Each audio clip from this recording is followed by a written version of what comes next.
দর্শক, এই মুহূর্তে সরাসরি যুক্ত হয়েছে ঢাকা 15 আসনে নারী জামায়াতের নির্বাচনী মিছিল থেকে। এই যে নির্বাচনী মিছিল, এই মিছিলটি খানিকক্ষণ আগে মিরপুর 10 পলপট্টি থেকে শুরু হয়েছে। শুরু হয়ে মিরপুর 10 প্রদক্ষিণ করে এই মুহূর্তে আসলে কাজীপাড়ার দিকে এগোচ্ছে। এই যে মিছিল, এই মিছিলে আসলে নারীদের ঢল বয়ে যাচ্ছে, এমনটি কিন্তু লক্ষ্য করছি। আসলে মিছিলের যেই শেষ সীমানা সেটি কিন্তু আসলে দেখা যাচ্ছে না।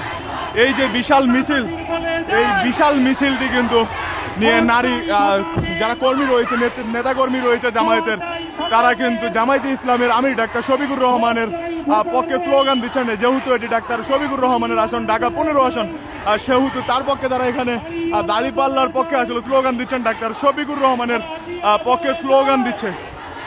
এই যে মিছিলটি, এই মিছিলটির আসলে শেষ কিন্তু এখনো দেখা যাচ্ছে না। মিছিলটি কিন্তু, এই মিছিলে হাজার হাজার জামায়াতের নারী কর্মীর ঢল নেমেছে, এমনটি কিন্তু আমরা লক্ষ্য করেছি। ঢাকা 15 আসনে জামায়াত ইসলামের আমিরের আসনে যেটি রয়েছে, সেটিতে কিন্তু নারীদের এই নির্বাচনী মিছিল, বিশাল এক নির্বাচনী মিছিল কিন্তু তারা আজকে আয়োজন করেছে। এই মিছিল নিয়ে তারা ইতিমধ্যে বিভিন্ন ধরনের স্লোগান দিতে দিতে কিন্তু এগিয়ে যাচ্ছে। আমরা যেমনটি শুনেছি, তারা কিন্তু গোলামি না আজাদি, আপোষ না সংগ্রাম, এইসব আধিপত্যবাদ বিরোধী স্লোগানও তাদের মুখ থেকে শুনছি। এবং তারই সাথে দাঁড়িপাল্লার যে স্লোগান, সেটিও কিন্তু শোনা যাচ্ছে।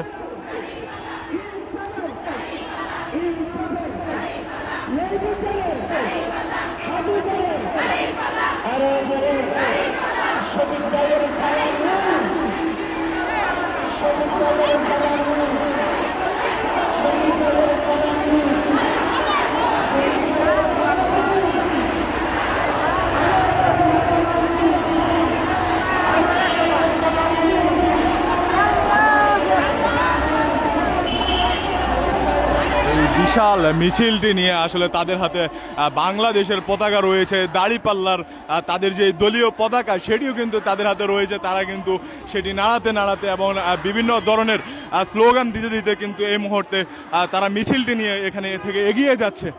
এবং তারা তারই সাথে কিন্তু দাঁড়িপাল্লার পক্ষে আসলে স্লোগান দিচ্ছে। যেহেতু ঢাকা 15 ডাক্তার শফিকুর রহমানের আসনে আজকের এই নির্বাচনী মিছিলটি তারা আয়োজন করেছে, সেই ক্ষেত্রে তারা কিন্তু ডাক্তার শফিকুর রহমানের পক্ষে, দাঁড়িপাল্লার পক্ষে আসলে ভোট চাচ্ছেন এবং স্লোগান দিচ্ছেন।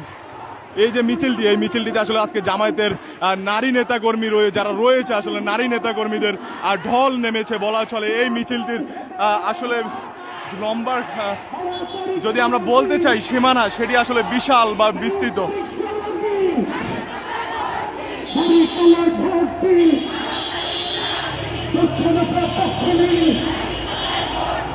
এবং এই মিছিলকে ঘিরে কিন্তু আইন শৃঙ্খলা রক্ষাকারী বাহিনীরও কঠোর অবস্থান আমরা লক্ষ্য করেছি।